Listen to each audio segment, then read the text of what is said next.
Daily TV.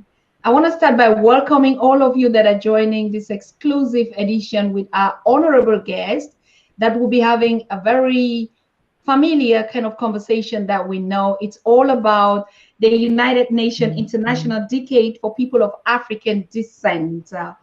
And I think that they're celebrating the year Zero Discrimination Day. And under the theme, the future is now. So here with us in the panel or in the studio, we have a couple of top guests under the leadership of the Organization of African Descent Society in Vancouver, Canada. And the president and founder is sitting right here with us, Mr. Yasin Kiraga, who is a very famous and a prominent person on the Pan-African Daily TV. Now, I want to greet all of you that are joining from the continent and wherever you're signing in from the diaspora, be it in the Caribbean, in the US, in the Haiti, in the Brazil, where we're reaching out to all our audience. We want to salute all of you to this exclusive edition on the Pan-African Daily TV. Today, we're celebrating the decade for people of African descent, and the topic brought to us our attention is recognizing justice and development among people of African descent. And so we'll also be talking about COVID-19 and mental health perspective. I want to remind all of you that this is a program from the ADS, the African Descendant Society in Vancouver, Canada.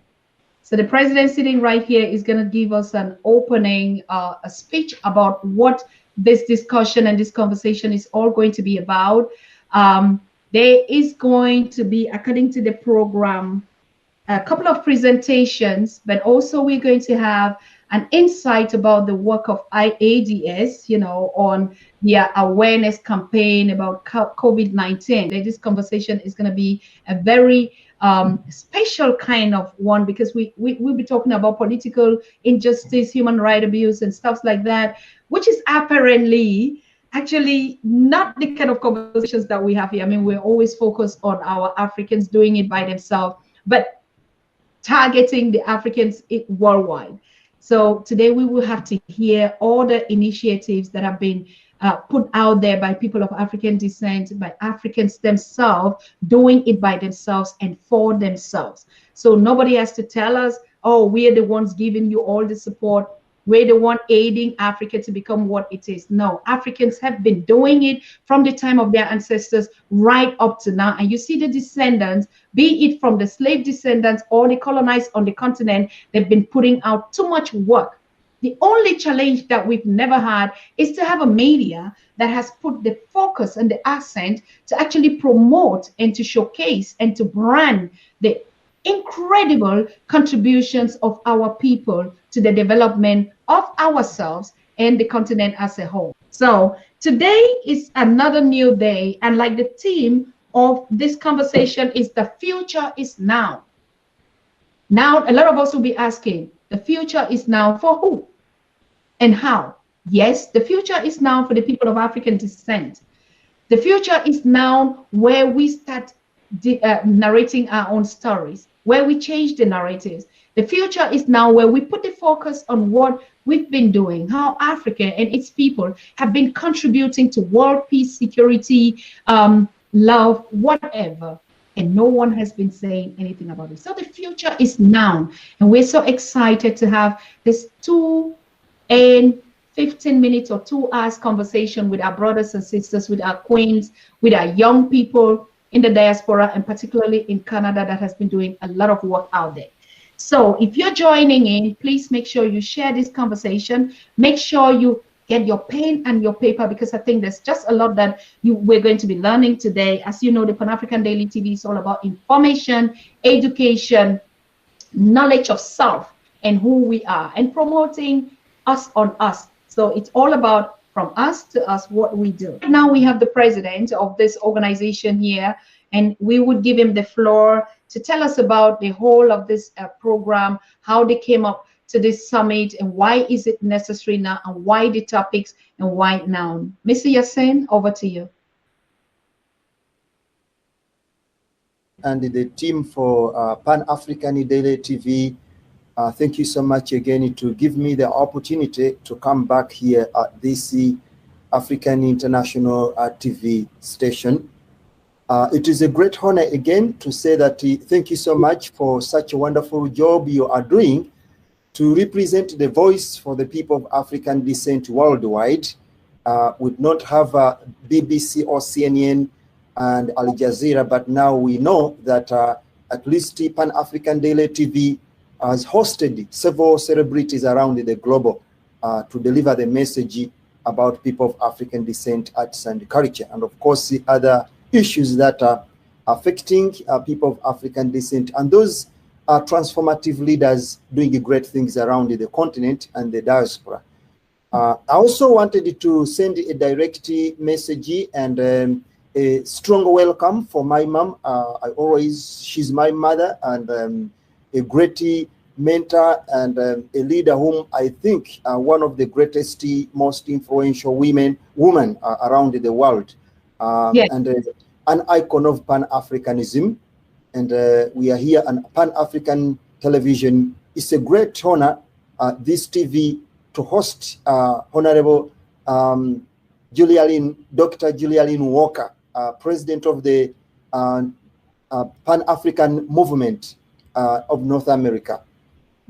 As you hear from her, is a woman who has contributed for decades fighting for human rights for the people of African descent, and of course as a trained lawyer, but also she spent decades as one of the women on the front line fighting for promoting for Pan-Africanism. So I'm always feel happy and motivated to see her around. She's a strong leader within our communities, and that's why we're so proud all the time to have her here. And also, I'm just very happy to see my brother, welcoming my brother and a partner in many different businesses we do, work we do in the community, Justice Osei from Vancouver, raised in Toronto, grew up here in Canada, but also with the Ghanaian heritage. So thank you so much again to having me here. I'm here today on behalf of the African Descent Society as a founder and executive director of the African Descent Society, British Columbia, which promotes arts and culture for the people of African descent, and provide live music shows, tours, but also we are known for advocating and promoting the International Decade for people of African descent. Today is a great day that we are ending the Black History Month. All of you know we sometimes call it the African Descent Heritage Month or African Heritage Month. And we are celebrating this month with the end of a very important issue, the International Decade for the people of African descent, which brought us here today. And of course, today, this day, it matches with the International Day, United Nations Day of Zero Discrimination. And the International Decade was proclaimed for the purpose of trying to end discrimination, recognize and justice for the people of African descent, which matches the same day with the International United Nations Zero Discrimination Day today. The reason why we are here today, we have come to honor the end of the Black History Month, but also we have come to end this month as with a celebration, a reminder of a very important international issue and a Canadian issue, and this is the International Decade for the people of African descent. This is why we are here. We are going to look at this decade in a number of different directions. Some they will talk about it in terms of the international phenomenon going on around the people of African descent, the recent issues you've had from United States, the murder of George Floyd, but also the issues which is going on in Canada. As I'm speaking right now, our prominent judge, Justice Donald MacLeod, is battling with a case in the Canadian Parliament, in the Canadian High Court for representing his community, for being part of the community while he's a judge. That is the situation why we are celebrating this month. We also celebrate the month to remember and honor the contribution of people of African descent, especially the African Americans created from United States in the 19th century, coming to Canada. Before Canada, it is what it is. I said that the African Americans who migrated from United States coming to the land known as Canada today, before it was known as Canada. A lot of African Americans arrived in Vancouver when Vancouver was actually a village. Today, we know that it's one of the top most influential cities around the globe. But at the time, Vancouver was completely a village. When the African Americans arrived here in Vancouver, they made it what it is. The families, some of those families arrived in Vancouver, the Josephine Sullivan's families, they made it completely a strong advocate, their son Arthur Sullivan, that Vancouver should become a city. And it is surprising today that when you come to Vancouver, completely is empty, as if there have never been any people of African descent.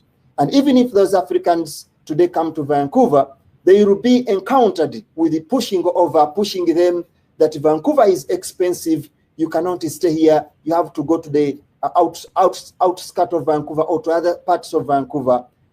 The city they created today is very expensive for them to live in.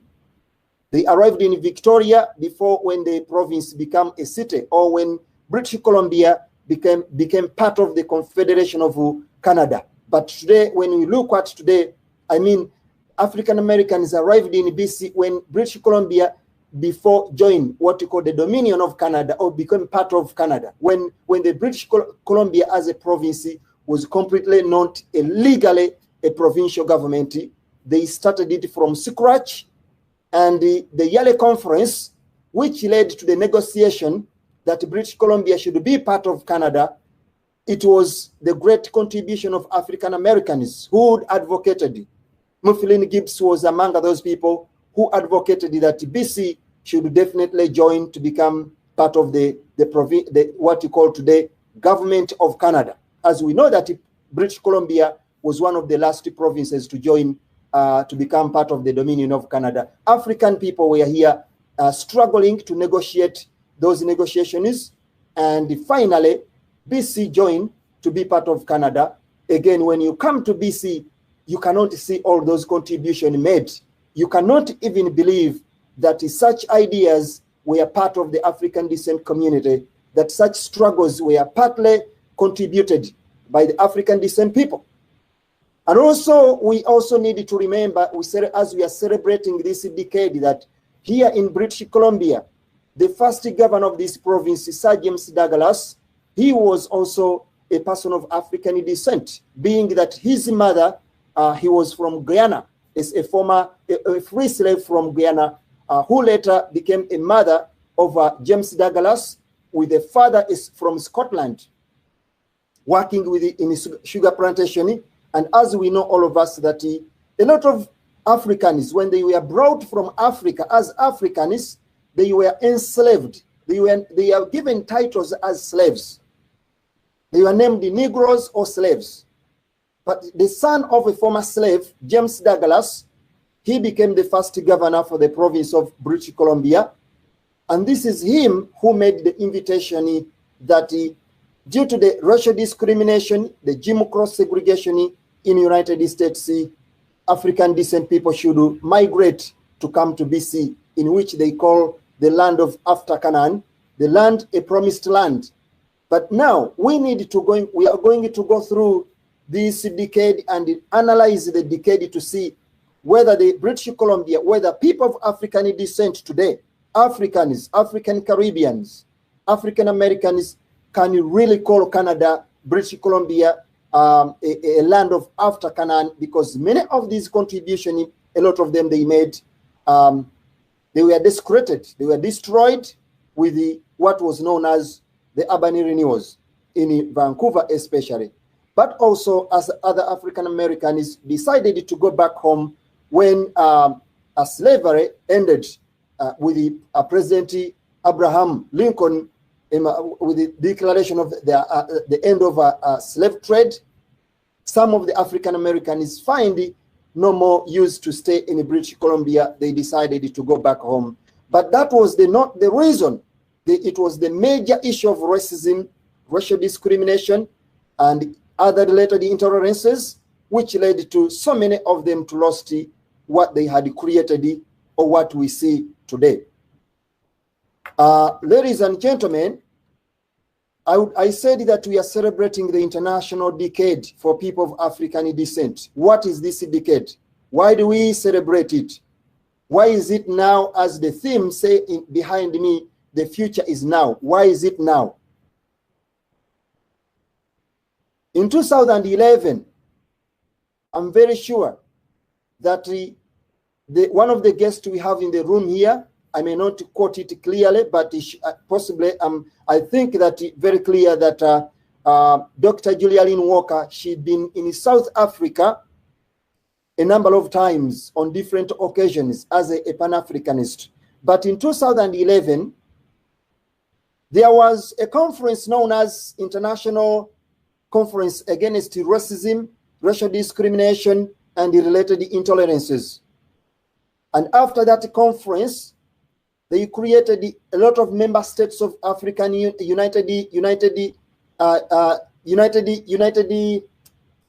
African Union and the members of United Nations. They all came together, including other countries from the diaspora. They all came together to discuss on the issues affecting the people of African descent. The issues of African descent, people of African descent were raised in 2011 in the International Conference Against Racism and Related Intolerances. But these are the people of African descent are combined all together in the diaspora, comprised of different courses of migration and different courses of locations and settlements. Some there in Brazil, others in South America, in Caribbean, others in Europe, while others here in North America, Canada, and the United States. So when you get all the total population of all those people, their heritage is from Africa, the population is about 200 million Africans live outside the continent. Today they are known as the sixth region. All of them comprise into what we call the sixth region of Africa, according to the African Union. But even if these 200 million people live out of the continent, a lot of them faces serious related intolerance problems, discrimination, human rights violation, as we have had here in Canada. I've already mentioned that one of the highest influential personality here in Canada, Justice Donald MacLeod, today, as we are ending this, we are celebrating this decade, himself is battling with the legal cases in the Canadian High Court for being a judge while supporting or defending the rights of the people of African descent. That is the punishment right now, the cases brought against him. We need to think about that as we are discussing about this decade. So as I said, that the serious intolerant human rights violation and other related intolerances brought so many member states around and members of United Nations to come and question and try to think together, to identify alternatives together, how they can end up these related intolerances and human rights violation for the people of African descent, those who live in the diaspora. They created what is known as the International Year for the People of African Descent. The International Year for the People of African Descent was to celebrate, recognize the African heritage while trying to raise awareness on the international culture, human rights, and other social justice issues affecting the people of African descent. Therefore, after that Durban Declaration, the member states in 2013, in December 2013, United Nations passed the resolution 68/237. And this resolution was international resolution that should be implemented by all member states of United Nations, which brought or which led to what is known as today the International Decade for the People of African Descent, rooted from United Nations Resolution 68/237, which declared that 2015-2024, the 10-year period is going to be a celebration for the International Decade for People of African Descent. And I said that the people of African descent, they are comprised into 200 million. In Canada, they are about 1 million people of African descent nationwide, while here in Vancouver, where I live, they are about 35,000 in Greater Vancouver, people of African descent, and that can comprise together the total population of people of African descent in British Columbia. They are about 50,000 in total. So British Columbia become one of the, I think, the third Canadian province with the largest number of people, preceded by Alberta and then Ontario. But after looking at all that population, and then you look at the International Decade for the People of African Descent, it was referring to the number of people I'm talking about right now here in Canada, the 1 million Canadian, and then the 35,000 people in the Greater Vancouver, and then the 50,000 people within British Columbia. These are the people that I came to bring the message with, and the people that I came to represent and to speak about. I brought here and also came to protest for the debunked check that we are given, the empty check and the check that was full of empty promises that the people of African descent, they have actually contributed. They have contributed for the last 450 years their presence in Canada. They have fought the battles in the war 1812. The Jamaican Maroons who were deported from Jamaica and brought them here in Canada, they settled in Nova Scotia, in Africaville, Nova Scotia. And we can also not here to forget the people of African descent who arrived in Canada, known as the Black Loyalists, arrived in Canada around 1782, 1784. And that was the time when Canada was still completely known as Canada, with no name called Canada. The Black Loyalists were brought here from United States just on the agreement to fight these wars. And they promised them the land in Nova Scotia, realizing that after the war, Canada became what it is today. The land, it was completely infertile land and unsafe for them to stay in Nova Scotia. One of the leading pioneers of those African Americans by then, known as Thomas Peters. Those who don't know Thomas Peters, you can Google him in Wikipedia, Thomas Peters. You can also find him in Google. Google last year honored his contribution. Thomas Peters was a slave, a free slave from United States, arrived with his group of about 3,000 African Americans settled in Nova Scotia. But when they realized that the land was completely infertile, so many of them decided to propose that Canada was not a safe land for them. There was racism. There was no right to the church. If they had been granted the right to attend the church services, the African Americans were only being allowed the chance to stand behind, but not in front. So they were here to fight to be in front. They were here to fight to preach, the rights to preach, the rights to have the land, the rights to engage into political participation, and the right to have their own representation or leaders. Those are the fundamental freedoms that the African Americans had been denied when they were United States, and they came to Canada trying to search for those freedom and liberty for them to be recognized in the society as part of the human being, as part of the society in Canada. Having been realized that such rights were not being granted, they were not being available for them, Thomas Peters proposed, with the support of the Grand Bishop and Henry Thornton, that it was their time to be returned back home. 1794. The first ship, about 15 ships, landed to Nova Scotia to return African Americans. They all decided that enough was enough. The only option, they could not go back to United States. The only option they had by then was to be returned back home. And the country, so many people who don't know, a country known as Sierra Leone. The capital city of Sierra Leone is known as Freetown. Freetown, as you hear, free slaves.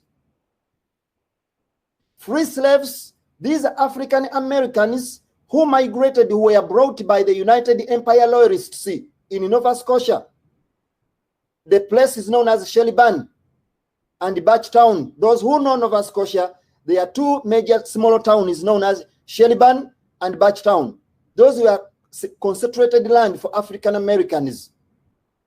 They decided that the land was infertile, and the Queen granted them the opportunity to be deported back. And then they were given the land in Sierra Leone known as Freetown. So Freetown is the capital city of Sierra Leone. And as I'm speaking right now, the leading parties in Sierra Leone, as of right now, the mayor of Sierra Leone is also part of the descendants of what I'm talking about, this descendants of deported from Canada 1794, and they went back, sailed back to the continent. That is the relationship I wanted to make, why we are celebrating this decade. The future is now, and why is it now? United Nations and member states, when they granted the opportunity to have this international decade in 2015, 2024, it came with the objectives. There were three major objectives: that there was a need to recognize the contribution for people of African descent. There was a need to recognize the arts and the culture for people of African descent. And there was a need also to understand the past experiences, injustices, recognize and respect justice for the people of African descent. But I've been explaining to you all this along the way. You have already seen that exactly these are the fundamental human rights and liberty that the African Americans made them to fight the battle to defend Canada, on behalf of the British. But when after the Canada became what it is today, the African Americans were given the empty check. They are given the check of empty promises. They are given the check where the land was completely infertile, and they were given the check which is could set them close to the border with Detroit to be deported back and face the injustice in the United States. They definitely had to flee and leave Canada to go back home in Africa. But it's not surprising to me that even after about 450 years down on the road today, the people of African descent had not been granted the liberty. They have not been granted the freedom and the human rights values which they came to seek here when they called Canada a land of Canaan. And this is why United Nations, when they introduced the International Decade for people of African descent, they made it very clear that the theme of this decade will run from December 2015, December 2024, a 10-year period plan. And then they created the expert working group known as International Decade for the People of African Descent Expert Working Group to monitor and observe the development and the procedure and the process, how member states of United Nations implement, recognize the International Decade for the People of African Descent based on the reasons I've mentioned before. What is the Canada's contribution ever since this decade established? Canada had not implemented the international decade ever since it started until 2018 in January. But prior to that, in 2017, there was a federation, what is known as National Black Canadian Summit, a summit which was in Toronto, which brought thousands of people of African descent together to discuss how can the government of Canada implement the international decade for the people of African descent. I therefore here to witness that the African Descent Society of British Columbia had started this decade campaign right after when we had the message in South Africa that the United Nations had declared 2015-2024 as a decade for the people of African descent. So we decided to launch this decade. Our organization, those who know, it was known as United Black Canadian Association of BC. We changed the name and it became African Descent Society. The festival was known as African Music Festival. We changed it and rebranded it into African Descent Festival. And then we made the collaboration with the United Nations in Geneva and the Office of UN in New York. Then we started the campaign. And then 2018, Government of Canada introduced the International Decade for the People of African Descent with three main areas that the Prime Minister of Canada focused on. And this is the federal government, the Liberal government. Prime Minister Justin Trudeau, he was so much concerned that the people of African descent had not been recognized. And then he said that he had introduced $200 million to support the African descent community on mental health and the youth history of African descent, and of course, to support the capacity building for the people of African descent. But what I want to emphasize here, even if this fund were established, this is just a token. It's a tokenism to what the African descent people have already contributed. The African descent people in Canada, they have been in the military. The Maroons contributed. They have been on the war front. The Maroons, the Jamaican Maroons, they fought in First World War. There was the War 1812, which was a very difficult war for Canada to win until they brought engaging with the African Americans be part of these conflicts. In British Columbia, the African Americans themselves, they had their own military battalion. The African Rifles Corps in BC, it was there. They've been in the military, they have been in the front line, they have died as the white man has died. You know, they have faced the worst form of all trials, and the tribulation is the same way that the white people have gone through this. But the most important thing that the African people have contributed in terms of sports, we know Harry Jerome, one of the famous world athletic champion. We know Emile Barnes, who later became the Speaker of the Parliament here in Victoria, and also known in sports, one of the highest high jump and a member of the BC Lion Sports. We know Joy Fortes, who really was one of the pioneers of the English Bay swimming, and he saved about 1,000 Canadians who were drawn up in water, making him a Canadian hero, the best friend of Canadian forever. We know Senator Mobina Giafa from Africa. We know Jean Augustine, Honorable Jean Augustine, who found of the Black History Month, which we are celebrating today in Canada. She's from Guyana, where James Douglas originated. We know Jean Michel, you know, the one who was the governor of Canada, and so many other. I know Ahmed Hussein today is the Minister of Social Development, and so many other important contributors who have made in sports, in politics, in social justice, lawyers, judges, and this is right from the beginning when Canada was not completely Canada, but a mere village. African people have been here. And the Prime Minister said that we cannot We cannot be Canadian if the African descent people are not part of Canada. We cannot celebrate the African descent history in Canada. We cannot celebrate Canadian history if we cannot celebrate the history of people of African descent. So recognize African descent contribution they have made since 1784 have gone kind of deleted in the Canadian media. And this is the importance. Last time when I was here on this platform, I mentioned that it is important to have our own media. I mentioned that the Pan-African Daily TV should have been such a great honor to be introduced globally to represent these voices, because whatever contribution made by the African descent people across Canada have been deleted out of the Canadian encyclopedia, have been deleted in the libraries, have been deleted in the parliament, have been deleted on the street, have been deleted in all forms of culture and religious institutions. Even Human Rights Commission, founded by Rosemary Brown in British Columbia, where I live, there is not any person of African descent. Even the first church that introduced by the African Americans in Vancouver, that was in 1859, they were also tried inside in that way. Today there is a provincial court.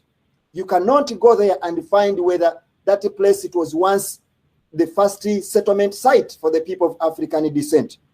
We know that in Vancouver, part of the downtown east side, it was heavily concentrated by the African Americans with the major contribution in entertainment, in culture, in politics, in sports. None of those when you go there to see any form of a landmark. That is what we call cultural expropriation.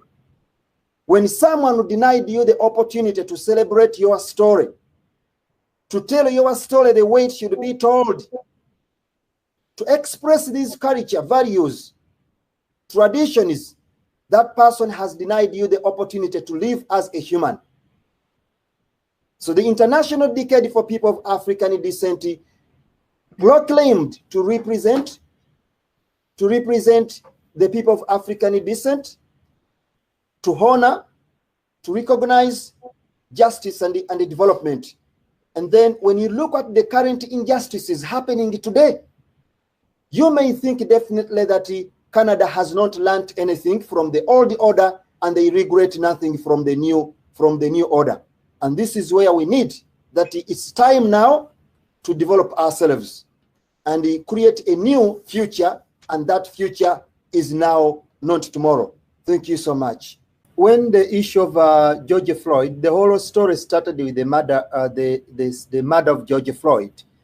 And it brought international concern, whereby a younger boy here started a protest in support of the murder of against the murder of George Floyd. So this incident, when it happened, we advocated. Our organization started raising campaign, inviting people to come to the rallies. And accidentally, I thought that Black Lives Matter also was part of those events. So they said, no. They said, no, we are not protesting for the murder of George Floyd. So a lot of people thought the event were organized by Black Lives Matter. So they leave right and they say, no, we are not part of those events. However, it was surprising that they set up a fundraising campaign. When they set up the fundraising campaign, it was a target that there was a public sympathy for the murder of George Floyd. And people paid quite a lot of money, up to $500,000. And then there is another group called Organizale Society, which is both of them are collaborating. They also set up a GoFundMe, and they also raised $500,000.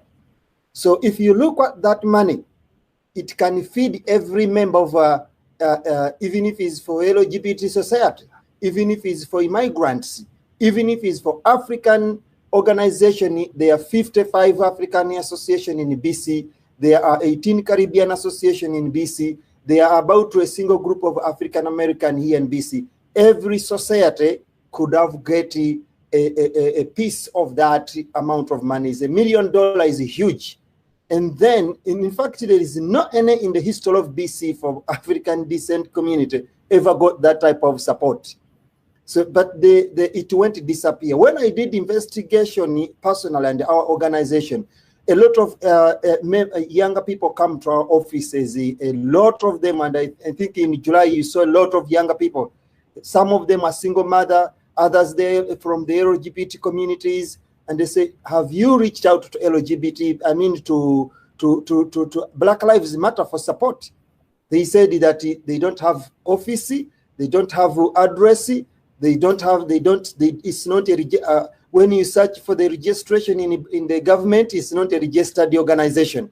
And then I went to school with some of those folks. I asked them personally. In fact, I asked someone whom I know is a member and was behind the campaign.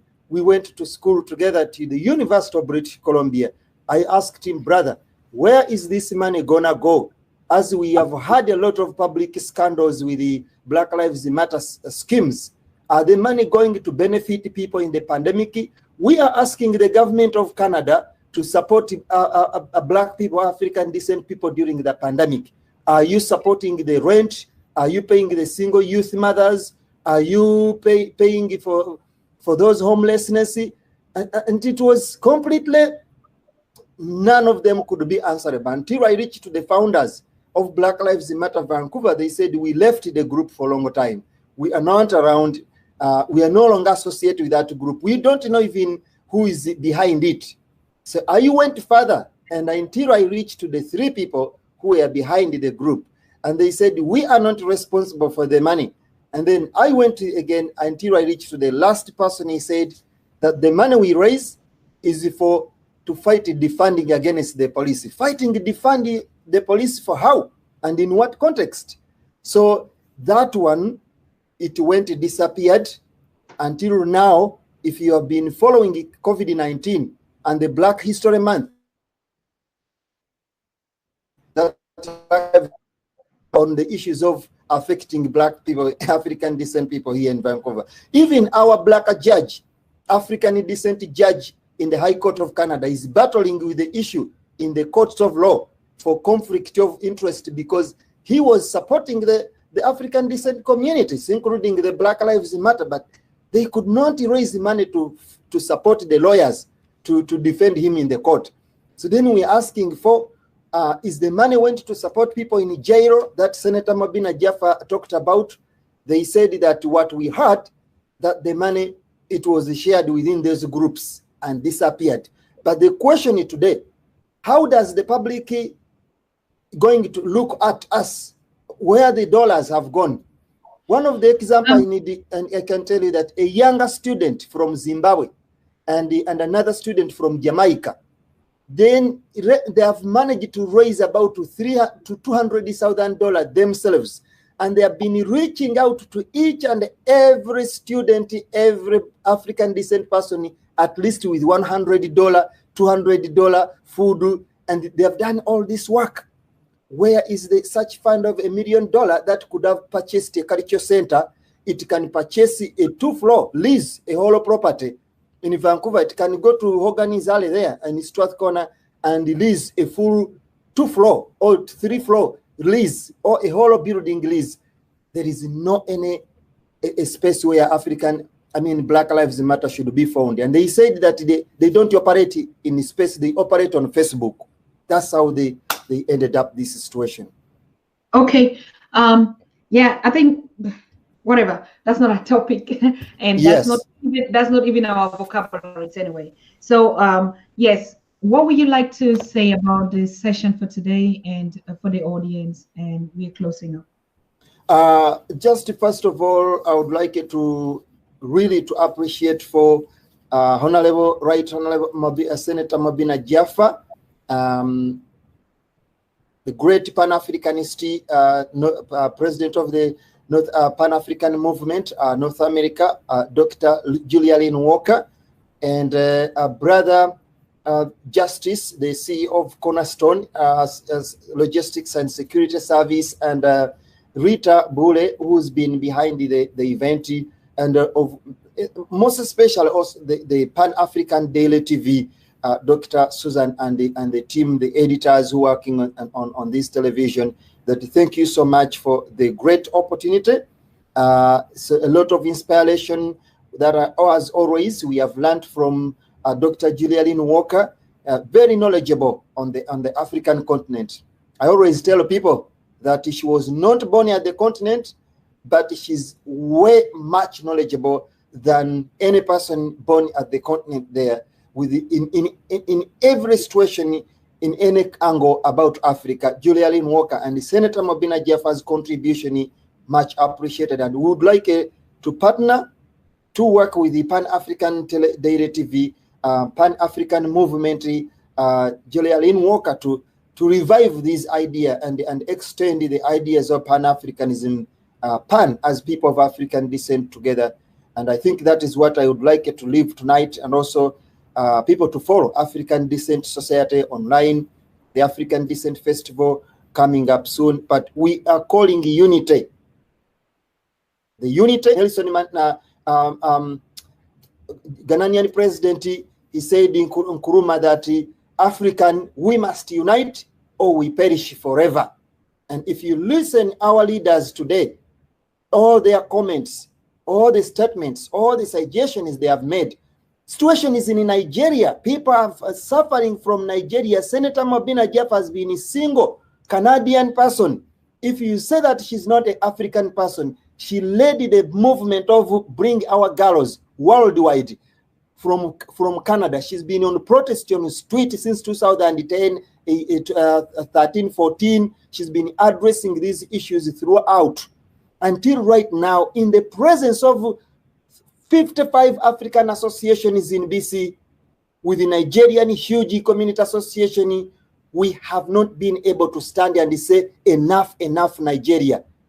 Thank you so much, and please let us keep this fire burning and keep the unity and the message across. Change will come when we are united. And thank you so much. Thank you so much too for your work and your engagement and your encouragement. Yes, we are all saying the same thing and we're singing the same song. It is a song of 2021 decade for African people worldwide, for Black people, for melanated people, you know, for people of African descent. There is no other way we can do it, and we're not going to stop until we get there. It is our journey, each and every one of us. And so your contribution has been well received. It is also our duty to collaborate and to bring your work to the platform that we're doing, just like any other one. So thank you so very much for your team as well, Yasin.